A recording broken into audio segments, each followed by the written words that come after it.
বাংলাদেশের সাবেক প্রধানমন্ত্রী, তার একটা লকার ভেঙে নাকি 800 কত ভরি স্বর্ণ পাওয়া গেছে। একজন মানুষের জীবনে আর কয় ভরি লাগে? একজন প্রধানমন্ত্রী নারী, তার মাথা থেকে পা পর্যন্ত স্বর্ণ যদি দেওয়াও হয় কয়শো ভরি লাগে, অথচ একটা লকারের মধ্যেই তার রিজার্ভ ছিল 832 ভরি স্বর্ণ। কত লোভ মানুষের, সব লাগবে, খাই খাই খাই খাই। আসলে এই খোদা পেটের খোদা না, এই খোদা মূলত তার চোখের, আর এই খোদা মূলত তার মনের। কথা কি ঠিক কিনা? কত খোদা আমার ভাই, এত খোদা নিয়ে দুনিয়াতে আছেন, মানুষের সম্পদ হারাম ভাবে খেয়ে ফেলেন। 832 ভরি স্বর্ণ, এই স্বর্ণ দিয়া কিন্তু একটা মানুষকে কবর দিয়ে দেওয়া যায়। আমার আল্লাহ বললেন ওই দিন জমিন যখন ফেটে যাবে, স্বর্ণগুলো নিচের দিক থেকে উঠতে থাকবে, তেলের খনি, গ্যাসের খনি, কয়লার খনি, স্বর্ণের খনি সব উঠে যাবে। দুনিয়াতে স্বর্ণ যদি একটা সামনে পড়ে থাকে, ওই স্বর্ণ নেওয়ার জন্য মানুষ মারামারি করবে, আর ওই কঠিন দিনে স্বর্ণের খনি যখন বের হয়ে যাবে, মানুষেরা স্বর্ণের খনির দিকে একবার তাকাবেও না। ওয়াকালাল ইনসানু মা লাহা, মানুষেরা শুধু বলবে হায় হায় কি হলো ভাই। লা ইউসালু হামিমুন হামিমা, কোন অন্তরঙ্গ বন্ধু কোন বন্ধুর সাথে কোনো কথাও বলবে না। আমার ভাই, গত শুক্রবারে সকাল 10:30টায় যে ভূমিকম্পটা হয়ে গিয়েছিল, ওই ভূমিকম্পের মাত্রা ছিল মাত্র 5.2। ওই ভূমিকম্পটা যখন হয়, একজন ভাই, তিনার বিল্ডিং 8 তলা, তিনি 8 তলার উপরে থাকেন। ভূমিকম্পটা হওয়ার সাথে সাথে তিনি 8 তলা থেকে তড়িঘড়ি করে দৌড়িয়ে নিচের দিকে নামছেন। বিল্ডিংটা যখন কাঁপছে, আপনারা তো মাশাআল্লাহ এমন জায়গায় থাকেন, ভূমিকম্প হইলেও খুব একটা ভয় পান না, তার কারণ ওই টিন একটা ভাঙা পড়লে আর কি হইব, মরুম তো না। কিন্তু বিল্ডিং যার যত বেশি, ভূমিকম্পে ভয় তার তত। 8 তলা বিল্ডিং এর উপরে আছে, যখনই বিল্ডিং কাঁপাকাঁপি শুরু করেছে, ঘুম থেকে তাড়াতাড়ি উঠে লুঙ্গি গেঞ্জির খবর নাই, নিচের দিকে দৌড়া, নিচের দিকে মারছে দৌড়, লিফট বন্ধ, নিচের দিকে সিঁড়ি দিয়ে দৌড়। 8 তলা থেকে নেমে যখন 6 তলায় এসেছে, 6 তলায় আসার পরে দেখে এমন একটা মোবাইল সিঁড়ির মধ্যে পড়ে আছে। ওই লোকটা বলল, হারে, আমি বুঝতে পারলাম এই মোবাইলটা 6 তলা থেকে কেউ নামার সময় হাত থেকে পড়ে গেছে। ওই মুহূর্তে ভূমিকম্পের সময় এই মোবাইলটা আরেকবার নিয়ে দৌড় দিবে এতটুকু ভরসা সে পায় নাই, মোবাইল ফালায় দৌড় দিছে। তাইলে কি বুঝলেন ভাই, দুনিয়ার 5.2 এই হালকা ভূমিকম্পই যদি আপনাকে দুনিয়ার সম্পদের থেকে মুখ ফেরায়া দিতে পারে, তাহলে ইসরাফিলের সিঙ্গার পরে প্রথম ভূমিকম্প যখন হবে, তখন আপনার সামনে যদি স্বর্ণের খনিও দিয়ে দেয়, আপনি কি ওইটার দিকে তাকাবেন? আমার আল্লাহ বললেন এমন ভয়ঙ্কর একটা অবস্থা হবে, মানুষেরা পাগল হয়ে যাবে, মা তার সন্তানকে ফেলে দৌড়ে পালিয়ে যাবে। ওয়াতাদাউ কুল্লু যাতি হামলিন হামলাহা, যেই নারী গর্ভবতী, ওই নারীর গর্ভ ফেটে গর্ভপাত হয়ে যাবে। দুনিয়ার মানুষ মদ খেলে যেমন মাতলামি করে, ওই ইসরাফিলের প্রথম সিংগায় ফু দেওয়ার পরে, ওই ভূমিকম্পের পরে এই মানুষগুলো ওই পাগলের মতো দৌড়াদৌড়ি করতে থাকবে। আল্লাহর আয়াতের মধ্যে বললেন, ফাকাইফা তাত্তাকুনা ইন কাফারতুম ইয়াউমাই ইয়াজআলুল উইলদানা শিবা, ওই দিনকে অস্বীকার করে কেমনে মুত্তাকি হবা, যেই দিন ইসরাফিলের প্রথম সিংগায় ফু দেওয়ার পরে ছোট ছোট বাচ্চাদের মাথার চুলগুলো পেকে 80 বছরের বুড়ার মতো হয়ে যাবে। এই জমিনের সবচেয়ে শক্ত অংশের নাম হচ্ছে পাহাড়, পাহাড়ের চাইতে মজবুত এই জমিনে আর কিছুই নাই। বাংলাদেশের পাহাড়গুলো স্বাভাবিকত মাটির তৈরি। আমি রমজানে মিশরে গিয়েছিলাম, মিশরে যাওয়ার পরে দেখলাম মিশরের পাহাড়গুলো মাটির তৈরি না, ওই পাহাড়গুলো পাথরের তৈরি। জাবালে তুর, তুরে সাইনা, তাওরাত নাযিল হয়েছে যেই পাহাড়ে, মুসা আলাইহিস সালামের সাথে আল্লাহ কথা বলেছেন যেই পাহাড়ে, ওই তুর পাহাড়ে যখন গেলাম মিশরে, গিয়ে দেখলাম পুরা পাহাড়টা পাথর দিয়ে বানানো, পাথরের তৈরি পাহাড়। ওয়ায়াসআলুনাকা আনিল জিবাল, কাফেররা বিশ্বনবীর কাছে এসে বলল, ইয়া রাসূলুল্লাহ, ইসরাফিল যখন ফু দেবে, ভূমিকম্প যখন হবে, তখন পাহাড়ের অবস্থা কেমন হবে? আল্লাহর হাবিব বললেন, আল্লাহ রাব্বুল আলামিন আয়াত নাযিল করে জানায়া দিলেন, ফাকুল ইয়ানসিফুহা রাব্বি নাসফা ফায়াদারুহা কান সফসফা লা তারা ফিহা আইওয়াজাও ওয়ালা আমতা। ও নবী, আপনি তাদেরকে বলে দেন, তোমার রব আল্লাহ তাআলা এমন ক্ষমতাবান, ইসরাফিল যখন প্রথম সিংহায় ফু দেবে, জমিন যখন কাঁপাকাঁপি করবে, ওই জমিনের কাঁপুনির ধাক্কায় এই বড় বড় পাহাড়গুলো খান খান হয়ে তুলার মতো উঠতে থাকবে, চুরমাচুর হয়ে যাবে, লেভেল প্লেইং ফিল্ড হয়ে যাবে, কোনো উঁচু নিচু জায়গা জমিনে আর থাকবে না। আমার ভাই, বুঝে থাকলে জবাব দিবেন, সুবিশাল পাহাড় যিনি বানিয়ে রেখেছেন, আবার কিয়ামতের আগে ভূমিকম্পের সময় এই পাহাড়গুলো ভাঙার ক্ষমতাও আল্লাহর আছে না নাই? আমার ভাই, 30 পারা কোরআনে আপনি দুটো প্যাটার্নের আয়াত পাবেন। কোন জায়গায় আল্লাহ ডেকেছেন, ইয়া আইয়ুহাল্লাযীনা আমানু, ও ঈমানদারেরা শোনো। আবার এমন কিছু আয়াত আপনি পেয়ে যাবেন যে আয়াতগুলোর শুরুতে আল্লাহ ইয়া আইয়ুহাল্লাযীনা আমানু না বলে বলেছেন ইয়া আইয়ুহান নাস, এই দুনিয়ার মানুষেরা শোনো। দুই কথার মধ্যে পার্থক্য আছে না নাই? বর্তমান পৃথিবীতে 800 কোটি মানুষের বসবাস, তবে 800 কোটি মানুষের সবাই ঈমানদার না। এই জন্য যে আয়াতের শুরুতে আপনি দেখবেন আল্লাহ বলেছেন ইয়া আইয়ুহাল্লাযীনা আমানু, ও ঈমানদারেরা, তখন বুঝে নেওয়া লাগবে এই আয়াতের বাকি অংশের মেসেজটা দুনিয়ার সবার জন্য প্রযোজ্য নয়, শুধুমাত্র যারা ঈমানদার তাদের জন্য খাস। আর যখন আপনি শুনবেন কোন আয়াতে আল্লাহ বলছেন ইয়া আইয়ুহান নাস, ও দুনিয়ার মানুষ শোনো, তখন বুঝে নেওয়া লাগবে এই আয়াতের বাকি অংশের মেসেজটা গোটা দুনিয়ার 800 কোটি মানুষ সবার জন্যই প্রযোজ্য।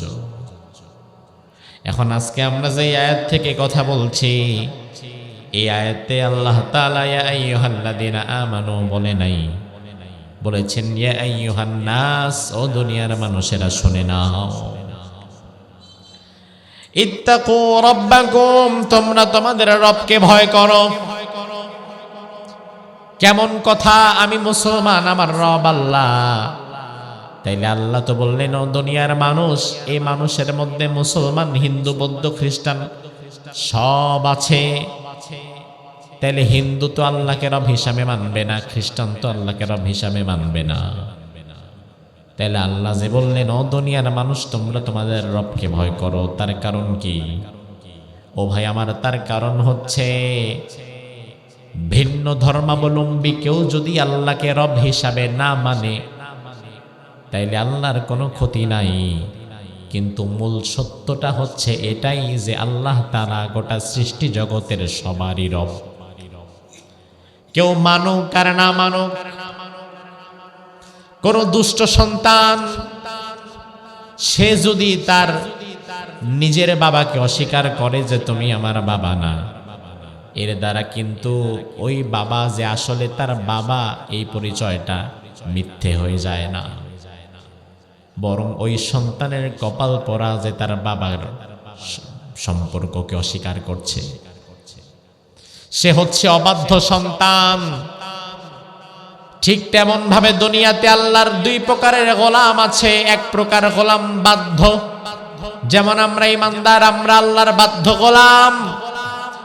আর যারা বেঈমান তারাও আল্লাহর গোলাম, তবে তারা অবাধ্য গোলাম, তবে আল্লাহর গোলামের বাহিরে না, কারণ ওরে বানাইছে তো আল্লাহ। হিন্দু হোক, বৌদ্ধ হোক, খ্রিস্টান হোক, আস্তিক হোক আর নাস্তিক হোক না কেন, ওই মানুষটার প্রকৃত রব দুনিয়ার কেউ না, ওই মানুষটার প্রকৃত রব যিনি তিনি কে? সে আল্লাহ রাব্বুল আলামিন বলছেন ইয়া আইয়ুহান নাসুত্তাকু রাব্বাকুম, ও দুনিয়ার মানুষ তোমরা তোমাদের রবকে ভয় করো। রবকে কেন ভয় করবেন? কারণ আল্লাহ বললেন ইন্না জালজালাতাস সাআতি শাইউন আযীম। তোমার রব আল্লাহ কিয়ামতের পূর্বে এই জমিনটাকে এত প্রচন্ড ভাবে একটা ঝাঁকুনি দেবেন, এমন ঝাঁকুনি জমিন কোনোদিন পায় নাই। ওই ঝাঁকুনি জমিন কোনোদিন এর আগে দেখেও নাই। আমার ভাই, বর্তমান বিজ্ঞান বলে আমরা যে জমিনে বসবাস করছি এই মাটির নিচে এক ধরনের প্লেট রয়েছে, এটার নাম টেকটনিক প্লেট। বিজ্ঞানীরা বলে মাঝে মাঝে দুটো প্লেট যখন ঘর্ষণ লাগে ওই মুহূর্তে জমিন কেঁপে ওঠে। ওই জমিন কাঁপুনির নাম আমরা দিয়েছি ভূমিকম্প। কি কম্প? ভূমিকম্প বাংলাদেশে কোনোদিন হয় নাই। হয়েছে? আমার ভাই, আজকে শুক্রবার, ঠিক গত জুমাবার সকাল 10টা 37 একটা ভূমিকম্প হয়েছিল। তার মাত্রা ছিল 5.2।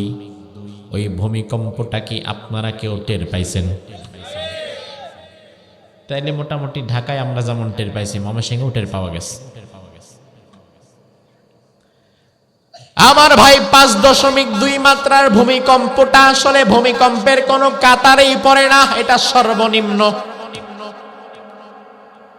আর ওই 5.2 মাত্রার ভূমিকম্পে গোটা বাংলাদেশে 10 জন মানুষ মারা গিয়েছে। পুরান ঢাকায় বিল্ডিং খসে পড়ে পথচারী মারা গিয়েছে। অনেক বিল্ডিং এর ছাদ ফেটে গেছে, দেয়াল ফেটে গেছে। মানুষেরা বাঁচার জন্য বিল্ডিং থেকে তড়িঘড়ি করে নেমে রাস্তার মধ্যে বের হয়ে পড়েছে।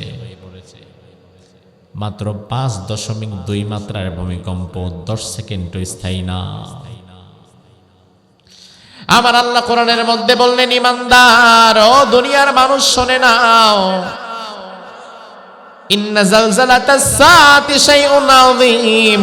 তোমার রব আল্লাহ কিয়ামতের পূর্বে জমিনকে এত প্রচন্ড ভাবে একটা ভূমিকম্প করায় দিবেন, জমিন কোনোদিন এমন ভূমিকম্প আগে দেখেও নাই। এবার আপনি যদি বলেন আল্লাহ জমিন কতটা ভূমিকম্প সেদিন করবে, আল্লাহ পরের আয়াতে বলছেন, ইয়াউমা তারাউনাহা তাযহালু কুল্লু মুরদিয়া। আল্লাহ বললেন, ইয়াউমা তারাউনাহা তাযহালু কুল্লু মুরদিয়া আম্মা আরদাত। আমি আল্লাহ তাআলা যখন জমিনে প্রথম ভূমিকম্পটা দেব, ওই ভূমিকম্পের তীব্রতা এত ভয়াবহ হবে যে মায়ের কোলে একটা দুধের বাচ্চা রয়েছে, যেই মা তার দুধের বাচ্চাকে ফেলে এক চুল এদিক সেদিক যেতে পারে না, পৃথিবীটা যখন প্রথম আমি আল্লাহ ধাক্কা দিয়ে দেব, ওই মা তার বাচ্চাটারে এক দিক দিয়ে ফেলে আরেক দিক দিয়ে পালায়া যাবে। আমার ভাই, ভয়াবহতা আপনি আজ করতে পারেন নাই। আপনি একটাবার ভাবেন, সন্তান যত বড় হয় সন্তানের প্রতি মা বাবার দুশ্চিন্তা তত কমতে থাকে। ছোটবেলায় দুশ্চিন্তা সবচেয়ে বেশি থাকে, কারণ এই ছোট্ট মানুষটা ওই মা ওই বাবারে ছাড়া এক কদম নড়তে পারবে না। এজন্য আপনি লক্ষ্য করে দেখবেন, যে মায়ের দুধের বাচ্চা থাকে, দুধ পান করাতে হয় একটু পর পর, মা যদি ওই বাচ্চাকে বিছানায় শোয়া দিয়া রান্নাঘরে রান্না করার জন্য ঢুকে, রান্না করার মধ্য দিয়েও কানটা লাগায় রাখে ঘরের সাথে, বাচ্চাটা একটা ওয়া বলে কান্না করার সাথে সাথে মা রান্না বান্না ফেলে দৌড় দিয়ে ছুটে যায়। ওই মা যদি গোসলখানায় গোসলরত অবস্থায় থাকে আর যদি হঠাৎ কানে বাচ্চার কান্নার আওয়াজ শুনে ভেজা কাপড় নিয়ে দৌড় দিয়ে বের হয়ে যায়, আগে দেখতে চেষ্টা করে আমার দুধের বাচ্চাটার কি হলো। এমন কি যদি এমন হয় পাশের বাড়িতে আগুন লেগেছে, ওই আগুন দেখার জন্য সবাই দৌড়ে সেখানে যাচ্ছে, তাইলে দুধের বাচ্চা যেই মায়ের আছে, ওই মা যদি আগুন দেখার জন্য পাশের বাড়ি যায়ও, একা একা যায় না, দুধের বাচ্চাটার বুকে নিয়ে তারপরেই যায়। কারণ দুধের বাচ্চা মা কখনো হাতছাড়া করে না। মা যেদিকেই যায় দুধের বাচ্চারে সাথে নিয়ে যায়। কিন্তু আমার আল্লাহ বললেন কিয়ামতের প্রথম ফুৎকারটা এত ভয়ঙ্কর হবে, ওই ফুটা দেওয়ার পরে জমিন যখন ভূমিকম্প করবে, ওই ভূমিকম্পের ভয়াবহতা এমন জায়গায় চলে যাবে, ওই মা তার বাচ্চাটারে ফেলে আরেক দিকে দৌড় মারবে। তার যে দুনিয়াতে কোনো বাচ্চা কাচ্চা ছিল সে এটাই মনে রাখবে না। আল্লাহ বললেন ওয়াতাদাউ কুল্লু যাতি হামলিন হামলাহা। ও মানুষ, শুধু তাই নয়, দুনিয়াতে যেই নারীদের গর্ভে 6 মাস 7 মাস 8 মাস 9 মাস 10 মাসের বাচ্চা এখনো ডেলিভারি হয় নাই, কিয়ামতের প্রথম ঝাঁকুনিটা জমিন এত প্রচন্ড ভাবে ভয়াবহ ভাবে কেঁপে উঠবে। ওই ঝাঁকুনির ধাক্কায় যেই মায়ের গর্ভে বাচ্চা ছিল হসপিটালে যাওয়া লাগবে না, জমিনের ধাক্কায় ওই মায়েদের পেটটা ফেটে বাচ্চাটা মাটির মধ্যে আছড়ে পড়বে।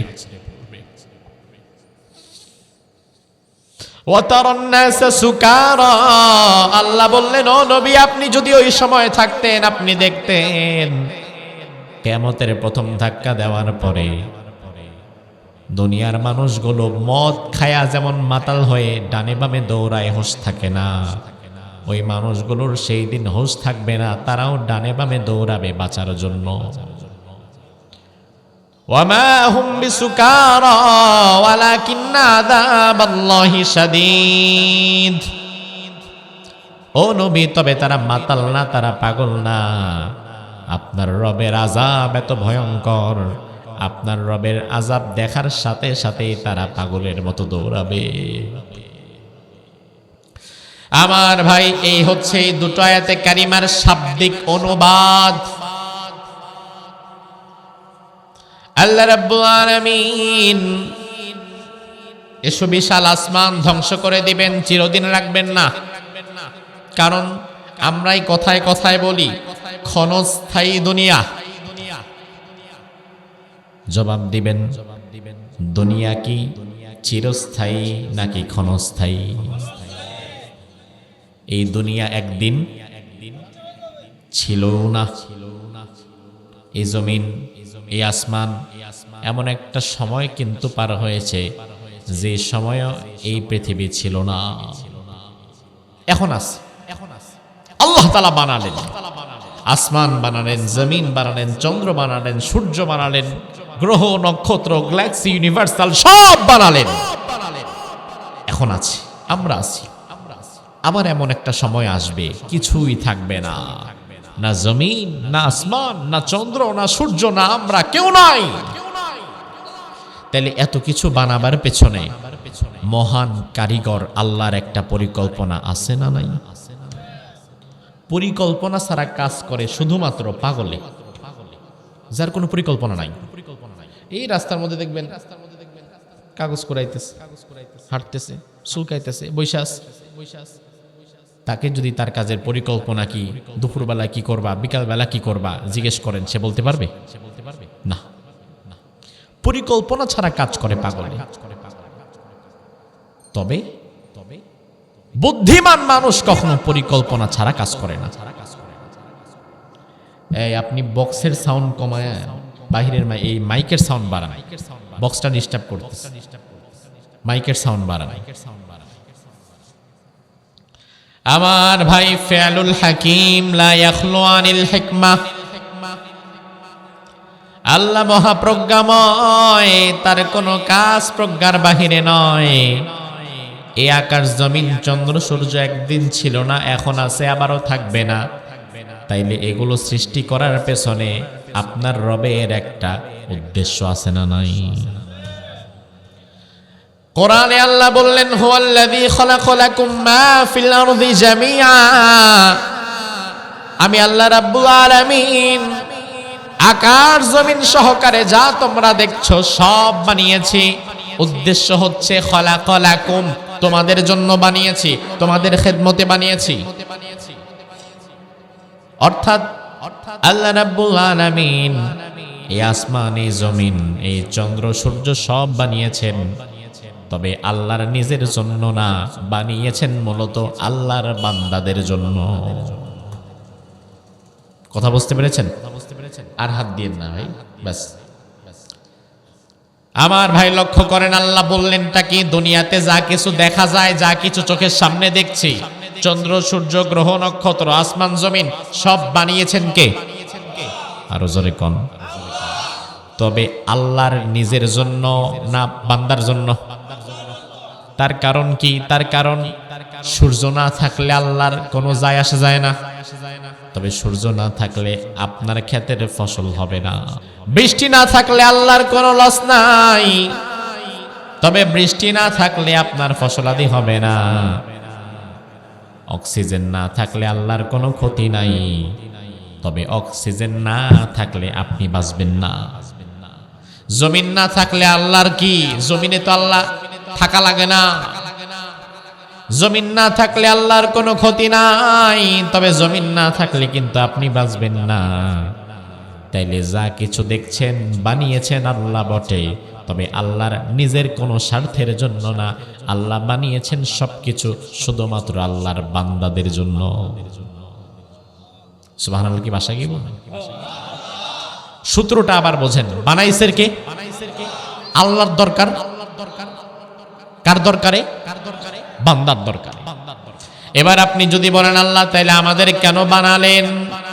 কোরআনের মধ্যে আল্লাহ বললেন, ওয়ামা খালাকাতুল জিন্না ওয়াল ইনসা ইল্লা লিয়াবুদুন। আমি আল্লাহ রাব্বুল আলামিন সব কিছু বানিয়েছি তোমাদের খেদমতের জন্য, আর শুধুমাত্র তোমাদেরকে বানিয়েছি আমি আল্লাহর গোলামি করার জন্য। দুনিয়ার মানুষ আল্লাহর গোলামি করবে যতদিন, আল্লাহ তাআলা দুনিয়াটাকে টিকায়াও রাখবে ততদিন। কারণ এই আসমান জমিন চন্দ্র সূর্যের কোনো দরকার আপনার আল্লাহর নাই। এই চাঁদ সূর্য অক্সিজেন আলো বাতাসের কোনো দরকার আপনার রবের নাই। এই দরকারগুলো শুধু একমাত্র আপনার। আপনার প্রয়োজনে আপনার রব এগুলো বানিয়ে দিয়েছে, আর আপনাকে বানিয়েছে ওই আল্লাহর গোলামি করার জন্য। এজন্য দুনিয়াকে আল্লাহ টিকায় রাখবে ততদিন, আপনি আল্লাহর গোলামির মধ্যে লিপ্ত থাকবেন যতদিন। দুনিয়ার মানুষ যখন ধীরে ধীরে আল্লাহর গোলামি থেকে সব বের হয়ে যাবে, ওই মুহূর্তে দুনিয়াটা টিকায় রাখার কোনো দরকার কি আল্লাহর আর আছে? না। কারণ আমার ভাই, উদ্দেশ্য যদি কোনোদিন ব্যাহত হয়, উদ্দেশ্য ব্যর্থ হওয়ার পরে ওই জিনিসের দাম আমাদের কাছে আর থাকে না।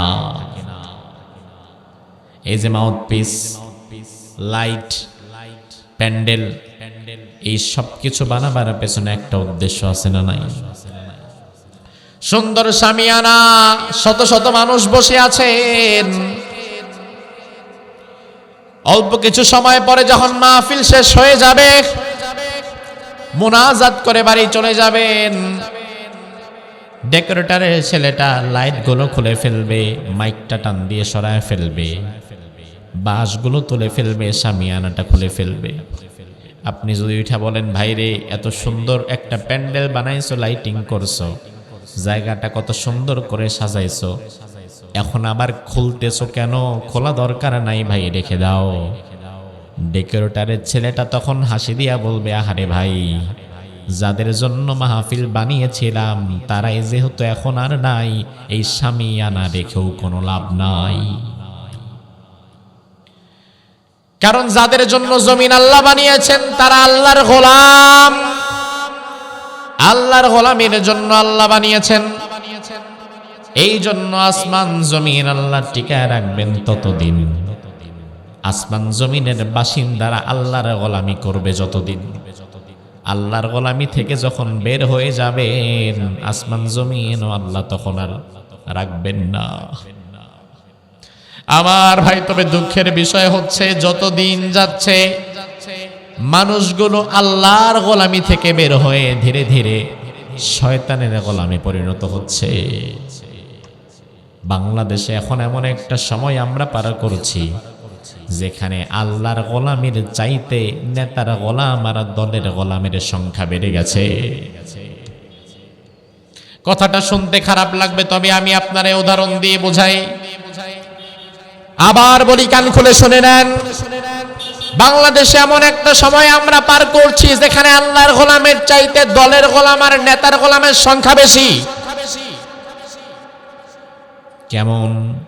আপনি একটা দলের কর্মী, আপনার দলের নেতা বললে আগামী দিন সকাল 10টায় গফরগাঁও সদরে আমাদের দলের মিটিং আছে, থাকবা।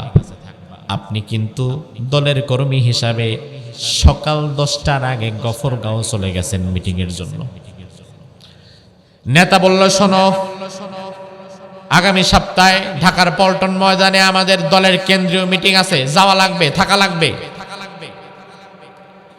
আপনি ওই দিন সুন্দর জামা কাপড় পরে দোকানপাট বন্ধ করে ওই দলের মিটিং করার জন্য চলে গেছেন ঢাকার পল্টন ময়দানে। আপনার নেতা যদি আপনারে গফরগাঁও ডাকে, গফরগাঁও পায়, ঢাকায় ডাকলে ঢাকায় পায়, দিনের 10টায় ডাকলে দিনের 10টায় পায়, রাতের 10টায় ডাকলে রাতের 10টায়ও পায়। নেতা ডাকে যখন কর্মী হাজির হয় তখন।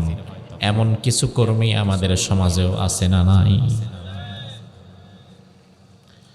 এবার আপনি লক্ষ্য করেন, আপনার রব আল্লাহ তাআলা ফজরের সময় আপনারে ডাক দিল, আসসালাতু খায়রুম মিনান নাওম, ও বান্দা ঘুমিও না, নামাজের দিকে ফিরে আসো।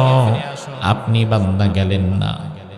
আপনার রব আপনারে আবার জোহরের সময় ডেকে বলল, হাইয়া আলাস সালাহ, আয় নামাজের দিকে আয়। আপনি জোহরের সময়ও গেলেন না।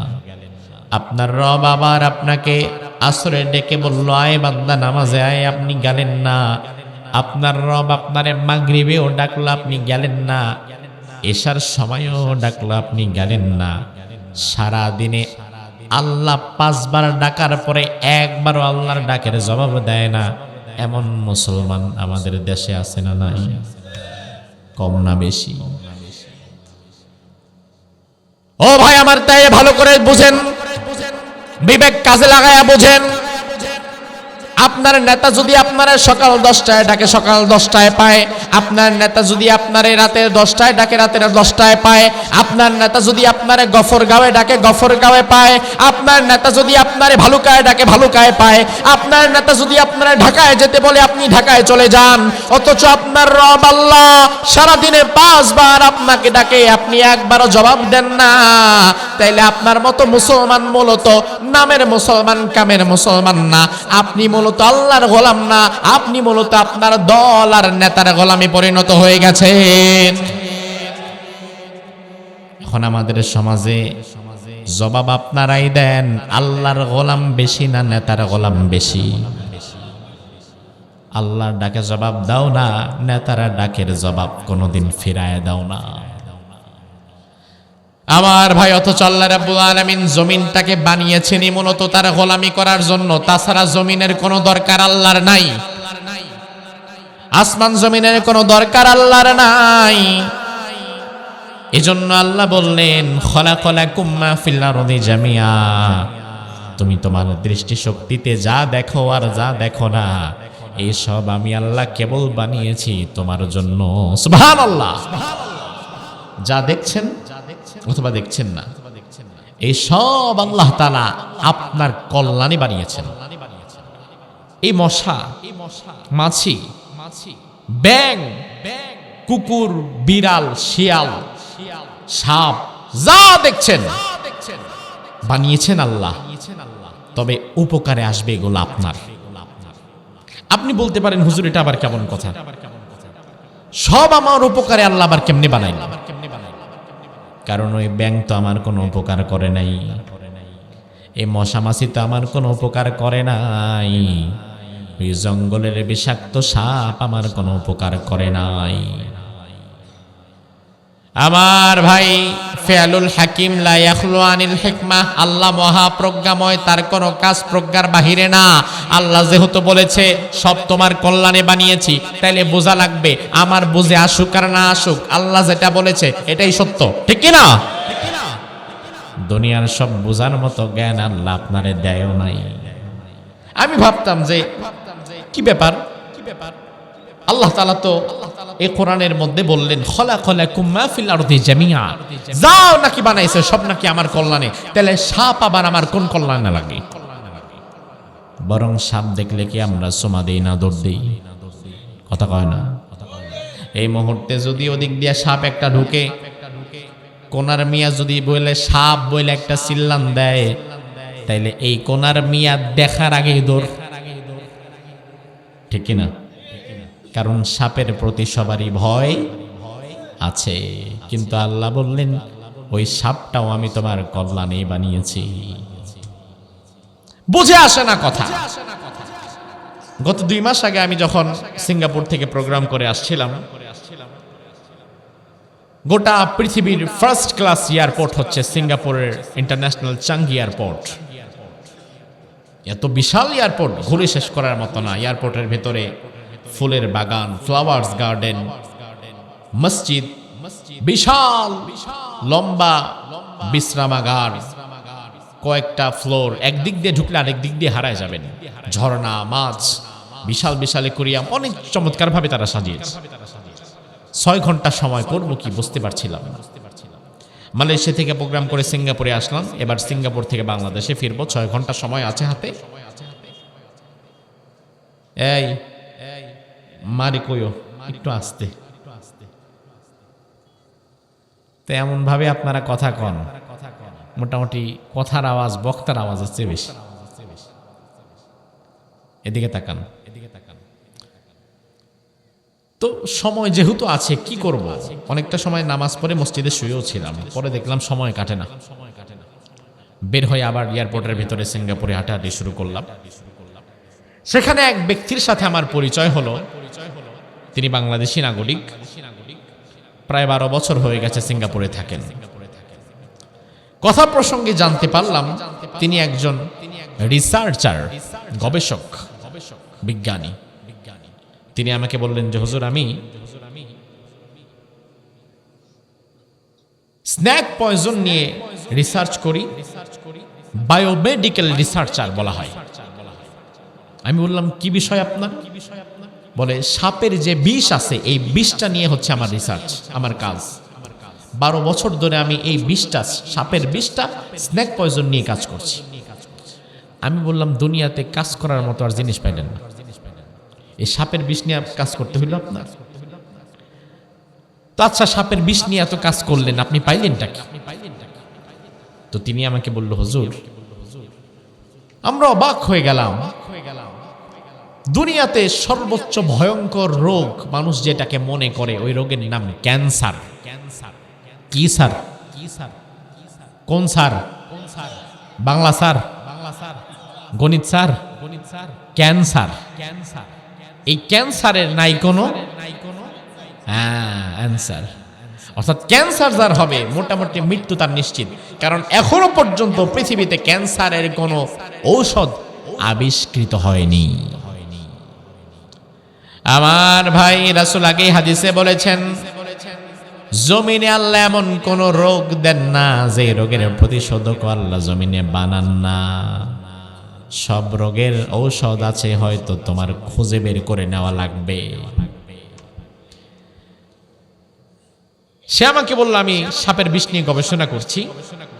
এই সাপের বিষে এমন 2টি উপাদান আছে যেই 2টি উপাদান আবার অন্য প্রাণীর বিষে নাই।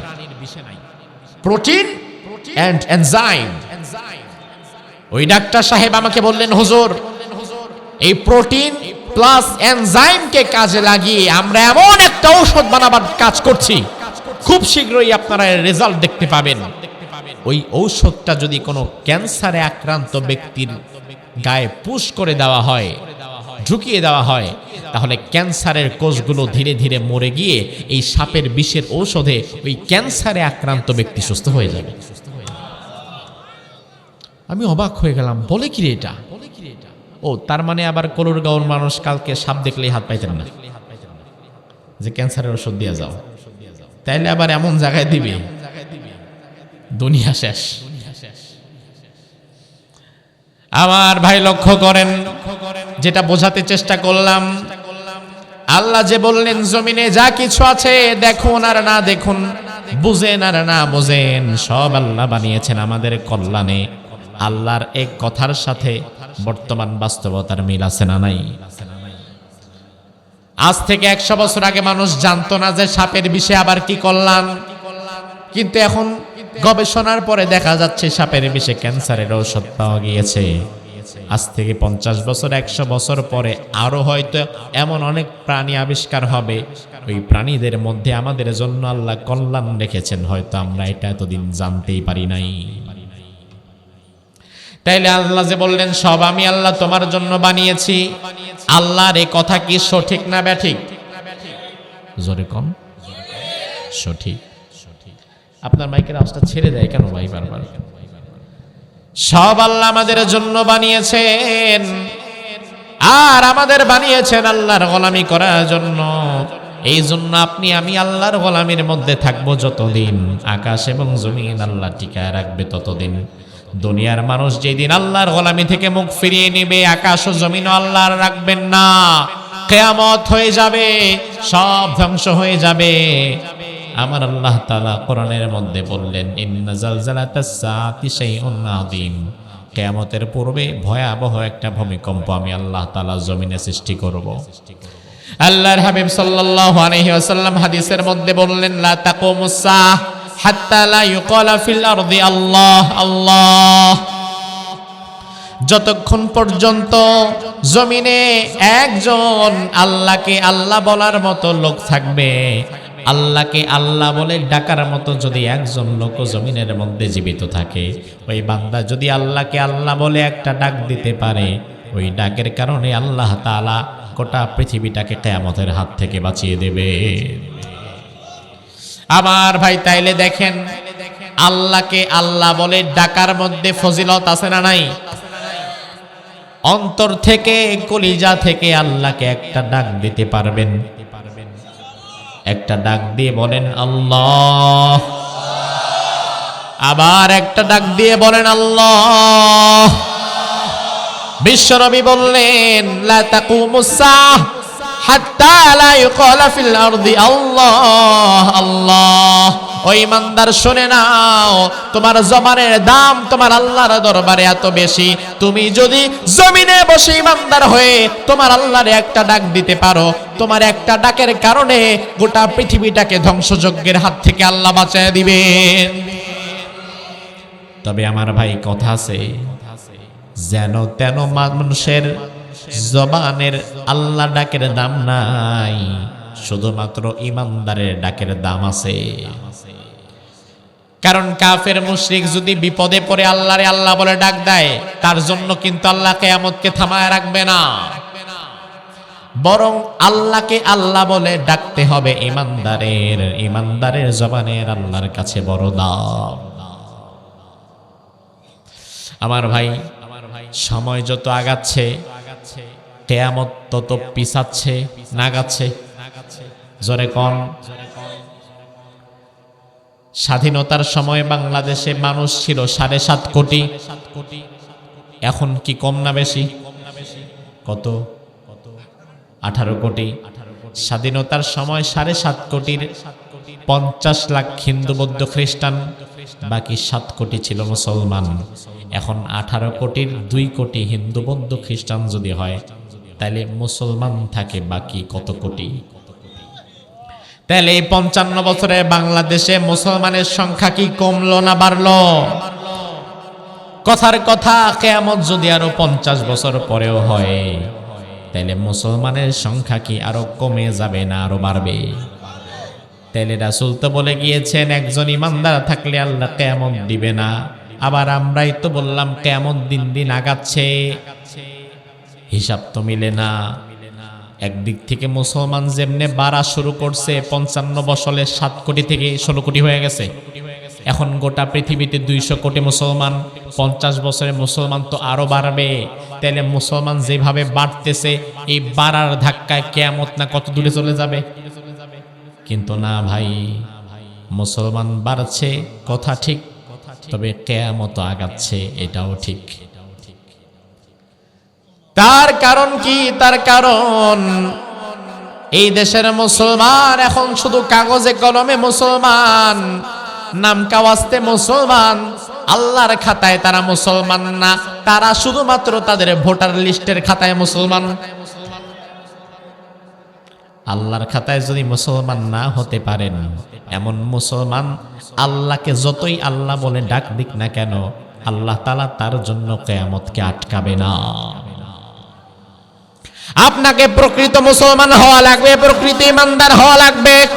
শুধু নামের আগে মোহাম্মদ আর নামের পরে ইসলাম থাকলেই হবে না, বরং আপনার ব্যক্তি জীবন, পারিবারিক জীবন, সামাজিক জীবন, ব্যবসায়িক জীবন, রাজনৈতিক জীবন, সব জায়গায় ইসলাম থাকার দরকার আছে না নাই? এখন আমার দেশের মুসলমান ইসলামকে তারা সীমাবদ্ধ করে ফেলেছে। এই জন্য বর্তমানে বাংলাদেশ মুসলমানদের দেশ, ঢাকা শহর মসজিদের শহর, টুপিওয়ালা দাড়িওয়ালা হাজি গাজী নামাজির এই দেশ অভাব নাই, কিন্তু প্রকৃত ঈমানওয়ালার অভাব আছে না নাই? কারণ বহু হাজি সাহেব এমন আছে হজ করার আগেও সুদের সাথে জড়িত ছিল, হজ থেকে আইসাও সুদের সাথে জড়িত আছে। তাইলে ওই হাজি সাহেব আবার কোন ধরনের মুসলমান? আমার ভাই মুসলমান হয়ে গিয়েছে এখন কাজীর গরুর মতো, কেতাবে আছে গোয়ালে নাই, লেখায় আছে বাস্তবে নাই। এজন্য আল্লাহর হাবিব বলেন, ইয়াতি আলান নাসি জামান ইয়াজতামিউনা ফিল মাসাজিদি লাইসা ফীহিম মুমিন। এমন একটা জামানা কিয়ামতের আগে আসবে, ওই জামানায় মুসলমান থাকবে না, মসজিদ থাকবে, প্রতি মহল্লায় মসজিদ থাকবে, 2-4 কদম পর পরেই মসজিদ থাকবে, মসজিদের মধ্যে মুসল্লিও থাকবে, ইমাম থাকবে, মুয়াজ্জিন থাকবে, মুসল্লি থাকবে, সব থাকবে, লাইসা ফীহিম মুমিন। তবে দুর্ভাগ্য হচ্ছে এত মানুষের মধ্যে একজন প্রকৃত ঈমানদার থাকবে না। আমি আপনার বিবেকের কাছে প্রশ্ন করে জানতে চাই, এমন জামানা কি আসবে না চলছে? বাংলাদেশের মুসলমান তাইলে যে 55 বছরে বাড়ায় আপনারা 7 কোটি থেকে 16 কোটি বানাইলেন, এই সংখ্যা আসলে কিসের? এই সংখ্যা মূলত শুধুমাত্র একটা সংখ্যা, প্রকৃত নয়। কারণ আমার ভাই 55 বছরের বাংলাদেশে সিনেমা হল হয়তো এখন আগের মতো আর মানুষ টিকিট কেটে সিনেমা দেখে না, তবে এই দেশে এখন আমাদের মোবাইলের মধ্যে এক একটা সিনেমা হল ঢুকে গেছে। এখন আর সিনেমা দেখার জন্য গফরগাঁওয়ে গিয়া টিকিট কাটা দাঁড়ায় থাকা লাগে না। তাহলে 55 বছরে বাংলাদেশে সিনেমার সংখ্যা কমলো না বাড়লো? 55 বছরের বাংলাদেশে সুদের ব্যাংকের সংখ্যা কমছে না বাড়ছে? 55 বছরের বাংলাদেশে ইয়াবা, বাবা, গাঁজা, মদ, ফেন্সিডিল কমছে না বাড়ছে? 55 বছরের বাংলাদেশে দুর্নীতি কমছে না বাড়ছে? ও মুসলমান, তাইলে ইসলামটা আসলে কই? কারণ ইসলাম যদি সত্যিকারে থাকতো এই দেশে, তাইলে 55 বছরে ইসলাম যদি থাকে সেখানে দুর্নীতি থাকবে না, ইসলাম যদি থাকে সেখানে চুরি থাকবে না, ইসলাম যদি থাকে সেখানে ইয়াবা, বাবা, গাঁজা, ফেন্সিডিল থাকবে না, ইসলাম যদি থাকে তাইলে সুদ থাকবে না, ইসলাম যদি থাকে ঘুষ থাকবে না, ইসলাম যদি থাকে বেপরদায় নারী চলাচল করবে না, ইসলাম যদি থাকে অন্যায় কাজ থাকবে না। তাইলে আমাদের দেশে 55 বছরে অন্যায় কাজগুলো বেড়ে যাওয়াই প্রমাণ করে এই দেশে শুধুমাত্র ইসলাম আছে নামে, কিন্তু কামে না। কথা কি ঠিক কিনা? এই দেশের মুসলমান এখন শুধু নামের মুসলমান, কামের মুসলমান না। এই যে সাদা কাগজ, লক্ষ্য করেন, এই সাদা কাগজে যদি আমি একটা কলম নিয়ে লেখা শুরু করি, প আকার পা, 9 ঋষিকার নি, উচ্চারণ কি হবে? সাথে সাথে কাগজটা ভিজে যাবে। এবার আমি আবার নিচে লিখলাম স্বরে আ, গয়রস্যকার গু, দন্তান্ন, উচ্চারণ কি হবে? কাগজটা পুড়ে যাবে। অবাক করা বিষয়, পানি আছে কাগজ ভিজে না, আগুন আছে কাগজ পড়ে না। কারণ কি? পানি তো ঠিকই আছে, আগুন তো ঠিকই আছে, কাগজ তো ভিজলো না, পড়লো না। ভাই আমার, তার হিসাব বড় সহজ। এই পানি শুধুমাত্র লেখার পানি, বাস্তবে পানি না। এই আগুন শুধুমাত্র লেখার আগুন, বাস্তবে আগুন না। বাস্তবের পানি থাকলে কাগজটা ভিজে যেত, বাস্তবের আগুন থাকলে কাগজটা পড়ে যেত। ঠিক একই ভাবে বাংলাদেশের মুসলমান এখন শুধু ভোটার লিস্টে আদমশুমারিতে নামের আগে ধর্মের জায়গায় ইসলাম ব্যবহার করে। তাদের ব্যক্তি জীবন, পারিবারিক জীবন, সামাজিক জীবন, ব্যবসায়িক জীবন, রাজনৈতিক জীবন কোনো জায়গায় ইসলাম পাওয়া যায় না। ইসলাম থাকে শুধু মুখে মুখে, কর্মে নয়। অন্যথায় বাংলাদেশে যদি সত্যিকার অর্থে 92% মুসলমান থাকতো, বলা হয় এটা নাকি 92% মুসলমানের দেশ বাংলাদেশ, পৃথিবীর দ্বিতীয় মুসলিম বৃহত্তম দেশ বাংলাদেশ। তবে আমি মনে করি এই দেশে প্রকৃত অর্থে 92% মুসলমানের দরকার নাই। শুধুমাত্র 51% মুসলমান যদি থাকতো, এই দেশটা বহু আগেই আল্লাহর কোরআন দিয়ে পরিচালিত হতে পারত। তাইলে এই দেশটা যে 55 বছরে কোরআন দিয়ে প্রতিষ্ঠা হয় নাই, এর পেছনে 92% মুসলমান নামধারী মুনাফিকদের হাত আছে না নাই? আপনি হয়ে গেছেন এখন সেই মুসলমান যেটা শুধু লেখায় পাওয়া যায়, বাস্তবে না। আপনার নামের শেষে ইসলাম লাগাইছেন, অথচ ইসলাম দিয়ে আপনি ব্যবসা করেন না, ব্যবসার মধ্যে ঢুকাইছেন সুদ। আপনার নামের আগে মোহাম্মদ, নামের শেষে ইসলাম। নাম কি? তরিকুল ইসলাম। নাম কি? জাহিদুল ইসলাম। নাম কি? সাইফুল ইসলাম। প্রত্যেকের নামের সাথে ইসলাম লাগাইছে, অথচ নামের আগে মোহাম্মদ, নামের পরে ইসলাম লাগায়া বৈশা আছে। তার পরিবারটারে পর্দায় চালায় না, ব্যবসা সুদ ছাড়া করতে পারে না, হারাম রাজনীতি ছাড়া তার দিন চলে না, মিথ্যা ছাড়া জীবন চলে না। এমন মুসলমান আমাদের সমাজে কম না বেশি? আমার ভাই, আল্লাহর হাবিব যে বললেন একজন ইমানদারের ডাকের কারণে আল্লাহ কিয়ামত বন্ধ করে দিবে, খুশি হয়ে লাভ কি? আপনি কি ওই ইমানদার নাকি? আপনার জমানের জন্য কি আল্লাহ কিয়ামত বন্ধ করবে নাকি? বরং বিশ্বনবী বললেন কিয়ামত হবে এক শুক্রবারে। জোরে কোন কি বারে? আসরের সময়। কোন সময়? যে শুক্রবারে কিয়ামত হয়ে যাবে, ওই শুক্রবারে কিন্তু আপনার মসজিদে, আপনার মহল্লার মসজিদে জুমা বন্ধ থাকবে না। যে শুক্রবারে কিয়ামত হয়ে যাবে, ওই শুক্রবারে কাবার চত্বরে লক্ষ লক্ষ মানুষ তাওয়াফ ঠিকই করবে, মসজিদে নামাজ ঠিকই হবে, জুমার দিন জুমার খুতবাও ঠিকই হবে। শত শত কোটি মুসলমান দুনিয়াতে কিন্তু ঠিকই থাকবে। আর ওই মুসলমানদের মাথার উপরেই আল্লাহ গজব দিয়ে কিয়ামত করবেন। তার মানে বোঝা গেল সবার মুখের দাম আল্লাহর কাছে নাই, সবার জবানের আল্লাহ বলার জন্য আল্লাহ কিয়ামতকে আটকাবে না। আমার ভাই, আল্লাহ রাব্বুল আলামিন যখন দেখবেন জমিনে আর প্রকৃত মুসলমান নাই, সব নামের মুসলমান, কামে না, নামের মুসলমান বেড়ে গেছে, কামের মুসলমান কমে গেছে, কমতে কমতে যখন কামের মুসলমান, প্রকৃত মুসলমান গোটা পৃথিবীতে থাকবে মাত্র কয়েকজন, কয়েকশো, আল্লাহ তাআলা ওই অল্প সংখ্যক মুসলমানের জন্য দুনিয়াটাকে টিকিয়ে রাখতে চাইবেন না। আবার তাদের মাথায় আসমান জমিন ভেঙেও ফেলতে চাইবেন না। এজন্য বিশ্বনবী বললেন, ইন্নাল্লাহা ইয়াবাতু রিহাম মিনাল ইয়ামান আলয়ানা মিনাল হাদিদ। আল্লাহ রাব্বুল আলামিন তখন ইয়ামান দেশ থেকে একটা বাতাস পাঠাবেন।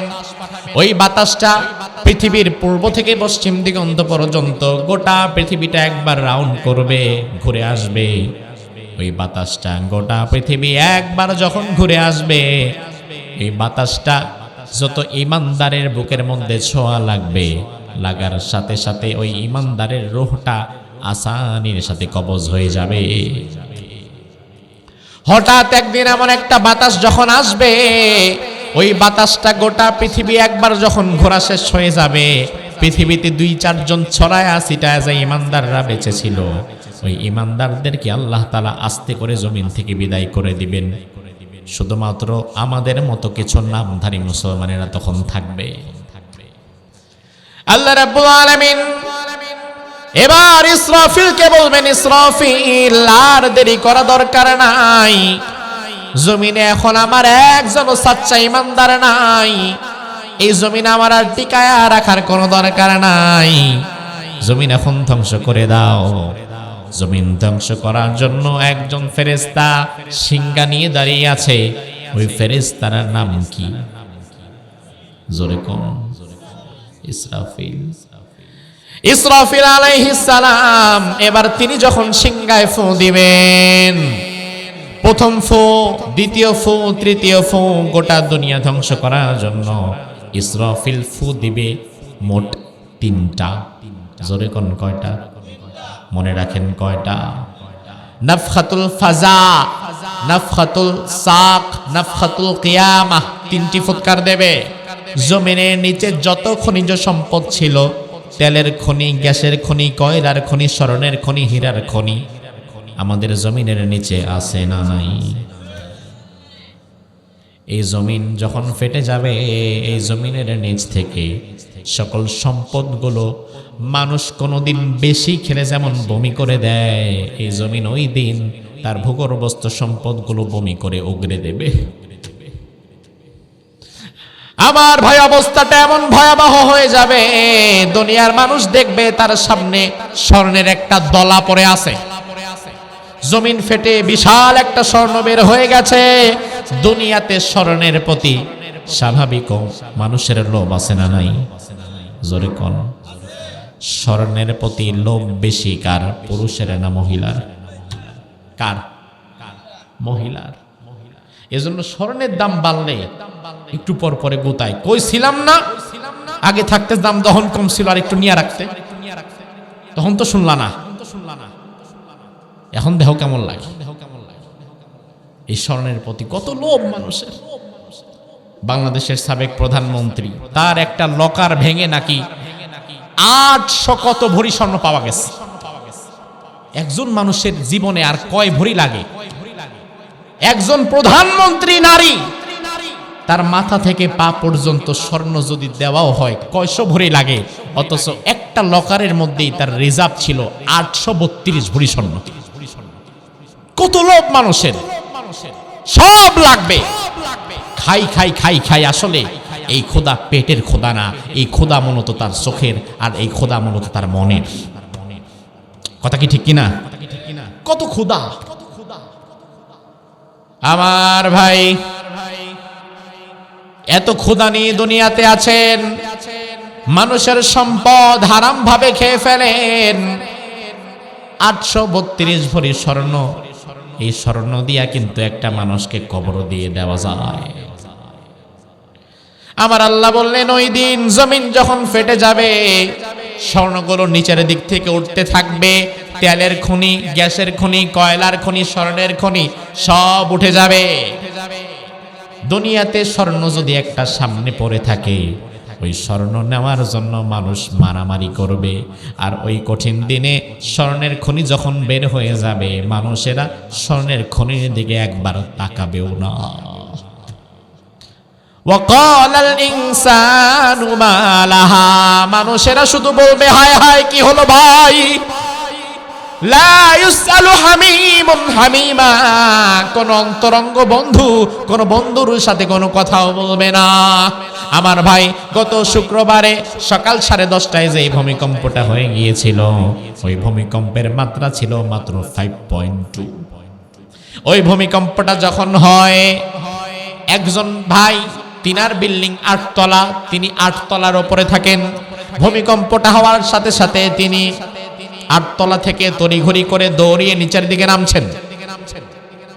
বিল্ডিংটা যখন কাঁপছে, আপনারা তো মাশাআল্লাহ এমন জায়গায় থাকেন, ভূমিকম্প হইলেও খুব একটা ভয় পান না, তার কারণ ওই টিন একটা ভাঙা পড়লে আর কি হইব, মরুম তো না। কিন্তু বিল্ডিং যার যত বেশি, ভূমিকম্পে ভয়ও তার তত। 8 তলা বিল্ডিং এর উপরে আছে, যখনই বিল্ডিং কাঁপাকাঁপি শুরু করেছে, ঘুম থেকে তাড়াতাড়ি উঠে লুঙ্গি গেঞ্জির খবর নাই, নিচের দিকে দৌড়া, নিচের দিকে মারছে দৌড়। লিফট বন্ধ, নিচের দিকে সিঁড়ি দিয়ে দৌড়। 8 তলা থেকে নেমে যখন 6 তলায় এসেছে, 6 তলায় আসার পরে দেখে এমন একটা মোবাইল সিঁড়ির মধ্যে পড়ে আছে। ওই লোকটা বলল, হারে, আমি বুঝতে পারলাম এই মোবাইলটা 6 তলা থেকে কেউ নামার সময় হাত থেকে পড়ে গেছে। ওই মুহূর্তে ভূমিকম্পের সময় এই মোবাইলটা আরেকবার নিয়ে দৌড় দিবে, এতটুকু ভরসা সে পায় নাই, মোবাইল ফালাইয়ে দৌড় দিছে। তাইলে কি বুঝলেন ভাই, দুনিয়ার 5.2 এই হালকা ভূমিকম্পই যদি আপনাকে দুনিয়ার সম্পদের থেকে মুখ ফেরায়া দিতে পারে, তাহলে ইসরাফিলের সিঙ্গার পরে প্রথম ভূমিকম্প যখন হবে তখন আপনার সামনে যদি স্বর্ণের খনিও দিয়ে দেয়, আপনি কি ওইটার দিকে তাকাবেন? আমার আল্লাহ বললেন এমন ভয়ঙ্কর একটা অবস্থা হবে, মানুষেরা পাগল হয়ে যাবে, মা তার সন্তানকে ফেলে দৌড়ে পালিয়ে যাবে। ওয়াতাদাউ কুল্লু যাতি হামলিন হামলাহা, যেই নারী গর্ভবতী ওই নারীর গর্ভ ফেটে গর্ভপাত হয়ে যাবে।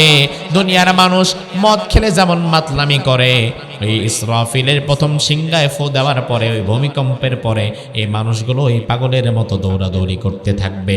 আল্লাহর আয়াতের মধ্যে বললেন ফাকাইফা তাত্তাকুনা ইন কাফারতুম ইয়াউমাই ইয়াজআলুল উইলদানা শিবা, ওই দিনকে অস্বীকার করে কেমনে মুত্তাকি হবা, যেই দিন ইসরাফিলের প্রথম সিংহায় ফু দেওয়ার পরে ছোট ছোট বাচ্চাদের মাথার চুলগুলো পেকে 80 বছরের বুড়ার মতো হয়ে যাবে। এই জমিনের সবচেয়ে শক্ত অংশের নাম হচ্ছে পাহাড়, পাহাড়ের চাইতে মজবুত এই জমিনে আর কিছুই নাই। বাংলাদেশের পাহাড়গুলো স্বাভাবিকত মাটির তৈরি। আমি রমজানে মিশরে গিয়েছিলাম, মিশরে যাওয়ার পরে দেখলাম মিশরের পাহাড়গুলো মাটির তৈরি না, ওই পাহাড়গুলো পাথরের তৈরি। জাবালে তুর, তুরে সাইনা, তাওরাত নাযিল হয়েছে যেই পাহাড়ে, মুসা আলাইহিস সালামের সাথে আল্লাহ কথা বলেছেন যেই পাহাড়ে, ওই তুর পাহাড়ে যখন গেলাম মিশরে, গিয়ে দেখলাম পুরা পাহাড়টা পাথর দিয়ে বানানো, পাথরের তৈরি পাহাড়। ওয়ায়াসআলুনাকা আনিল জিবাল, কাফেররা বিশ্বনবীর কাছে এসে বলল ইয়া রাসূলুল্লাহ, ইসরাফিল যখন ফু দিবে, ভূমিকম্প যখন হবে, তখন পাহাড়ের অবস্থা কেমন হবে? আল্লাহর হাবিব বললেন, আল্লাহ রাব্বুল আলামিন আয়াত নাযিল করে জানায়া দিলেন ফাকুল ইয়ানসিফুহা রাব্বি নাসফা ফায়াদারুহা কান সফসফা লা তারা ফিহা আইওয়াজা ওয়ালা আমতা। ও নবী, আপনি তাদেরকে বলে দেন তোমার রব আল্লাহ তাআলা এমন ক্ষমতাবান, ইসরাফিল যখন প্রথম সিংহায় ফু দেবে, জমিন যখন কাঁপাকাঁপি করবে, ওই জমিনের কাঁপুনির ধাক্কায় এই বড় বড় পাহাড়গুলো খান খান হয়ে তুলার মতো উঠতে থাকবে, চুরমাচুর হয়ে যাবে, লেভেল প্লেইং ফিল্ড হয়ে যাবে, কোনো উঁচু নিচু জায়গা জমিনে আর থাকবে না। আমার ভাই, বুঝে থাকলে জবাব দিবেন, সুবিশাল পাহাড় যিনি বানিয়ে রেখেছেন, আবার কিয়ামতের আগে ভূমিকম্পের সময় এই পাহাড়গুলো ভাঙার ক্ষমতাও আল্লাহর আছে না নাই? এই গেল প্রথম ফু। এবার আল্লাহ বলবেন ইসরাফিল বাস হয়েছে, এবার 2 নাম্বার ফু আরো ভয়ঙ্কর ভাবে দাও। 2 নাম্বার ফুর নাম হচ্ছে নাফখাতুস সাক, মৃত্যুর ফুৎকার। আমার আল্লাহ বললেন ওয়ানুফিখা ফিস সূরি ফাসাইকা মান ফিস সামাওয়াতি ওয়া মান ফিল আরদি ইল্লা মান শাআল্লাহ। ইসরাফিল আলাইহিস সালাম যখন 2 নাম্বার ফু দিয়ে দেবে, ওই মুহূর্তে আকাশেও কেউ নাই, জমিনেও কেউ নাই, একেবারে 2 নাম্বার ফু দেওয়ার পরে সব একেবারে নিষ্প্রাণ হয়ে যাবে, মরে যাবে। তবে আমার আল্লাহ তাআলা ওই দিনে যদি কাউকে বাঁচিয়ে রাখতে চান, বাঁচাবার ক্ষমতাও আল্লাহর আছে না নাই? আমার ভাই, 2 নাম্বার ফু দেওয়ার পরে আমরা সবাই মারা যাব, কেউ থাকতে পারবো না। তার কারণ কি? তার কারণ হচ্ছে আমার আল্লাহ বললেন ইদাস সামাউ ফাতারাত ওয়া ইদাল কাওয়াকিবু ইনতাসারাত ওয়া ইদাল বিহারু ফুনজিরাত। ইসরাফিল আলাইহিস সালাম প্রথম ফু যখন দিয়েছে তখন ভেঙেছে জমিন, আসমান তখনও ভাঙে নাই। এবার দ্বিতীয় ফু দেওয়ার পরে সাথে সাথে ভেঙে যাবে আসমান। সামাউ ফাতারাত, আসমানটা ফেটে গেছে। আসমান ফেটে যাওয়ার মানে কি বোঝেন? চন্দ্র, সূর্য, গ্রহ, নক্ষত্র যা কিছু দেখছেন, এই সবগুলোকে জমাটবদ্ধভাবে ধরে রেখেছে আসমান। 100 দানার তসবিহ হাতে নিয়ে যদি মাঝখান দিয়ে কেচি দিয়ে কেটে দেন, পুঁতিগুলো যেমন টাস টাস টাস টাস করে নিচের দিকে পড়তে থাকবে। আসমানটা যেদিন ফেটে যাবে ওই দিন চন্দ্র সূর্য সব এইভাবে নিচের দিকে একটার পর একটা টাস টাস করে পড়বে। ও ভাই আমার, দুনিয়া ধ্বংসের জন্য আসমান থেকে সব চন্দ্র সূর্য নক্ষত্র রাজি নিচের দিকে পড়া দরকার নাই। শুধুমাত্র চন্দ্র নামক নক্ষত্রটাই যদি পড়ে, সূর্য নামক নক্ষত্রটাই যদি পড়ে, ওই সূর্যটা রাখার মতো জায়গায় তো দুনিয়াতে নাই। যেই পৃথিবীতে আমরা বসবাস করছি, এই পৃথিবীর চাইতে সূর্য ছোট নাকি বড়? কত লক্ষ গুণ, মাশাআল্লাহ, 13 লক্ষ গুণ বড়। 1 গুণ 2 গুণ না, 13 লক্ষ গুণ বড়। অর্থাৎ সূর্যের তুলনায় পৃথিবীটা একটা বালুকণা। 13 লক্ষ গুণ বড় একটা জিনিস এত উপর থেকে 13 লক্ষ গুণ ছোট একটা পৃথিবীর উপরে পড়ছে। আর বিজ্ঞান বলে আকাশে সূর্যের চাইতে বড় নক্ষত্র আছে আরো কোটি কোটি। আমার ভাই, সূর্যের মধ্যে এমন ভয়ঙ্কর তাপ আছে, এমন ভয়ঙ্কর আগুন সূর্যের মধ্যে রয়েছে যে আগুন দুনিয়ার মানুষ দেখেও নাই। আমি একবার একটা রড ফ্যাক্টরিতে গিয়েছিলাম, যেখানে রড বানায়। রড ফ্যাক্টরিতে যাওয়ার পরে দেখলাম বড় বড় পাথরের খণ্ড নেয়। পাথর খণ্ড মানে লোহার পাথরের খণ্ড, লোহার বিরাট বিরাট খণ্ড টুকরা। একদিক দিয়ে মেশিনে ঢুকায়, আরেক দিক দিয়ে মোম গললে যেমন পানি হয় অমন পানির মতো হয়ে বের হয়। বের হওয়ার পরে ওখানে ফরম্যাট রাখা আছে, 18 মিলি, 22 মিলি, 12 মিলি, 16 মিলি। ওই লোহাটা ভেতরে ঢুকে মোমের মতো পানি হয়ে এই ফরম্যাটে আসে, এরপরে শক্ত হয়ে রড হয়ে যায়। আমি ম্যানেজার সাহেবকে জিজ্ঞেস করলাম, ভেতরে কি এমন আছে যে লোহারে গলায়া পানি বানায় দেয়? বলল, হুজুর, ভেতরে 1350 ডিগ্রি সেলসিয়াস তাপমাত্রার আগুনের ব্যবস্থা আছে। এই 1350 ডিগ্রি সেলসিয়াস তাপমাত্রার আগুন লোহা গলায়া পানি বানায় দিতে পারে। আমার ভাই, এবার একটা বিষয় বোঝেন, সূর্যের মাঝে আগুন আছে 1,40,00,000 ডিগ্রি সেলসিয়াস। ও মুসলমান, মাত্র 1350 ডিগ্রি সেলসিয়াস তাপমাত্রা, এই লোহা গলে গলে পানি হয়ে যাবে। আর 1,40,00,000 ডিগ্রি সেলসিয়াস তাপমাত্রার সূর্যটা যখন ভেঙে মাথার উপরে পড়বে, তখন বাঁচার উপায় আর নাই। সব শেষ হয়ে যাবে, একাকার মেসাকার হয়ে যাবে, সব মরে যাবে। আমার আল্লাহ তাআলা ওই দিন 8 জনকে বাঁচিয়ে রাখবেন। এই 8 জন হচ্ছে হামিলুল আরশ, আরশ বহনকারী।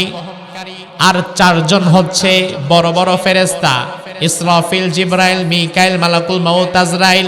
এই 12 জন ব্যতীত দ্বিতীয় ফু দেওয়ার পরে আর কেউ বেঁচে থাকবে না। এবার আল্লাহ রাব্বুল আলামিন দ্বিতীয় ফু দেওয়ার পরে মালাকুল মউতকে ডেকে বলবেন, ও মালাকুল মউত, এখন আর কে বাকি আছে? কার রূহ নেওয়া হয় নাই। মালাকুল মউত বলবে, আল্লাহ, আপনার আরশ যে 8 জন ফেরেশতা কাঁধের উপরে নিয়ে দাঁড়িয়ে আছে, ওই 8 জনের জান নেওয়া হয় নাই। আল্লাহ বলবেন, মালাকুল মউত, ওই 8 জনের জানটা নিয়ে নে। 8 জন শেষ, এখন বাকি আছে আর কয়জন? কথা কয় না, 4 জন। আল্লাহ বলবেন, মালাকুল মউত, তোমার বাকি যে 3 সাথী ভাই জিবরাইল, ইসরাফিল, মিকাইল, তাদের জানও নিয়ে নাও, নিয়ে নেওয়া হবে। এখন বাকি আছে কেবলমাত্র 1 জন।